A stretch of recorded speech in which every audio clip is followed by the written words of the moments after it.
लोकसभा चुनाव प्रचार का अंतिम दौर के लिए चुनाव प्रचार जोरों पर चल रहा है, मगर इस बार का प्रचार अपने विवादित विषयों और बुरे शब्दों के लिए जाना जाएगा। आलम यह है कि प्रधानमंत्री नरेंद्र मोदी को कहना पड़ा कि मैं तो गाली प्रूफ हूं, मुझे गालियों का असर नहीं होता। चुनाव प्रचार में गालियों की जगह कैसे और किसने बनाई, और क्या ये चुनाव का गिरता स्तर है या कुछ और? देखिए ये खास रिपोर्ट।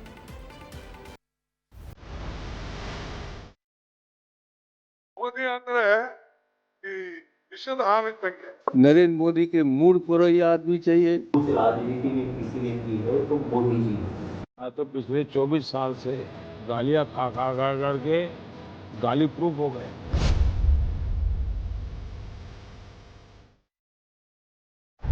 इस देश में गाली देना आज राइट टू स्पीच यानी बोलने की आजादी में शामिल हो चुका है। जिसे देखो उसकी जुबान पर गाली होती है, लेकिन जब वो गाली देश के प्रधानमंत्री को दी जाए तो फिर वो देश की छवि को धूमिल करने का काम करती है। कभी मौत का सौदागर तो कभी गंदी नाली का कीड़ा। ये वो तमाम शब्द हैं जो देश के प्रधानमंत्री के लिए विपक्षी नेताओं ने इस्तेमाल किए, लेकिन प्रधानमंत्री का कहना है कि इन गालियों ने उन्हें गाली प्रूफ बना दिया है और गालियों ने उन्हें मजबूत बनाने का काम किया है।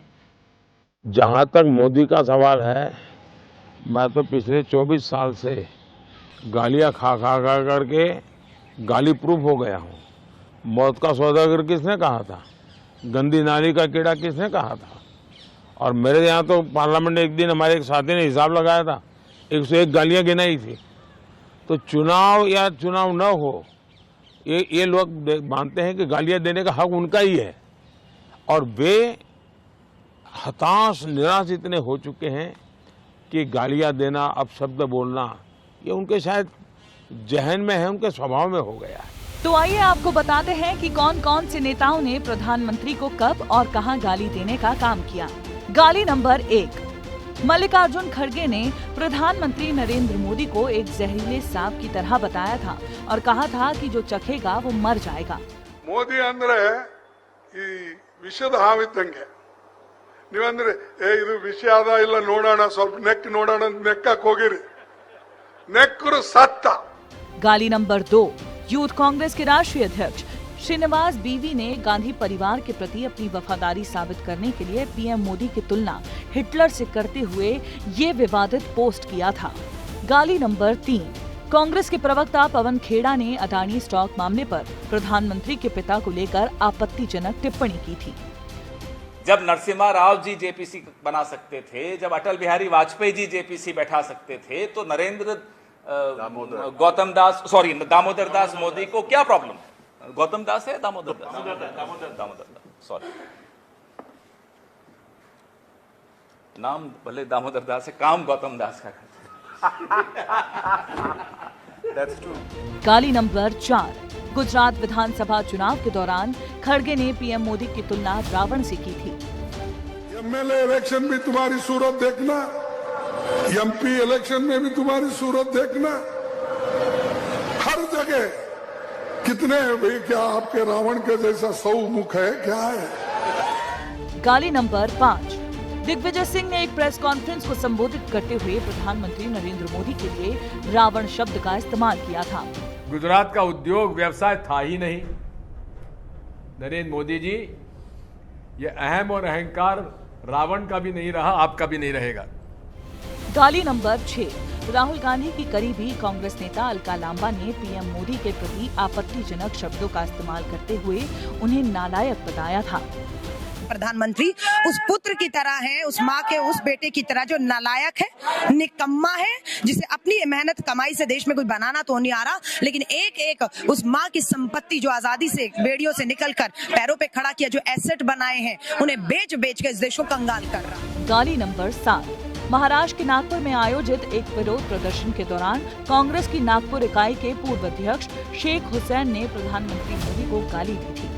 नरेंद्र मोदी केला वही हाल होगा, क्या बोलेंगे, जैसे मौत होती है ऐसे नरेंद्र मोदी की मौत होगी। गाली नंबर 8, छत्तीसगढ़ कांग्रेस के प्रदेश प्रभारी पीएल पुनिया ने पीएम मोदी की तुलना नाथूराम गोडसे से की थी। जितना पार्लियामेंट्री प्रोसेस है उसको बाईपास करके कानून पास कराए जा रहे, आज तक कभी भी हिंदुस्तान में नहीं हुआ। और मत्था टेक टेक के, तो नाथूराम गोडसे ने भी सबसे पहले गांधी जी के पहले पैर छुए थे और उसके बाद गोली मारी थी। तो इनकी पुरानी परंपरा है। पीएम मोदी को गाली देने वाले नेताओं की और उनके बयानों की एक लंबी फहरिस्त है। जयराम रमेश, अधीर रंजन चौधरी, सोनिया गांधी, मणिशंकर अय्यर जैसे तमाम नेता पीएम मोदी के लिए कई बार आपत्तिजनक शब्दों का इस्तेमाल कर चुके हैं, लेकिन प्रधानमंत्री का इन गालियों को लेकर कुछ और ही रुख देखने को मिलता है। लोग मुझे पूछते हैं थकते नहीं हो, तो मैंने उनको समझाया, देखो भाई, मैं डेली 2 किलो, 2.5 किलो, 3 किलो गाली खाता हूं। कांग्रेस ने फिर से मुझे गालियां देने का काम शुरू कर दिया है। मैंने देखा किसी ने उन गालियों की लिस्ट बनाई है और वो गालियों की लिस्ट मुझे दी है। अब तक मुझे ये कांग्रेस के लोगों ने 91 टाइम अलग अलग गालियां दी है। जब देश के किसी प्रधान शख्सियत को इस तरह गाली दी जाती है तो इसका खामियाजा भी नेताओं को भुगतना पड़ता है। लेकिन इन गालियों से प्रधानमंत्री पर क्या असर पड़ता है, इसको लेकर वरिष्ठ पत्रकार का क्या कहना है, सुनिए।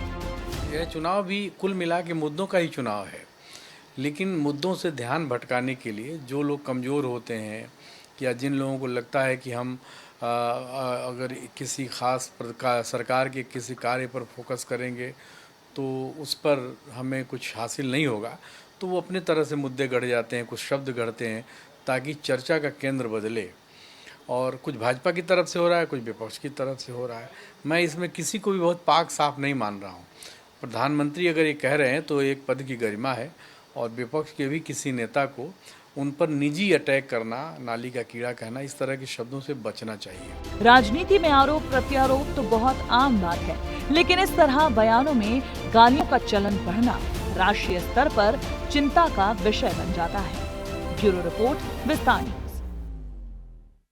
किसी भी सभ्य समाज में गालियों की कोई जगह नहीं होती और लोकतांत्रिक तरीकों में तो जरा भी नहीं।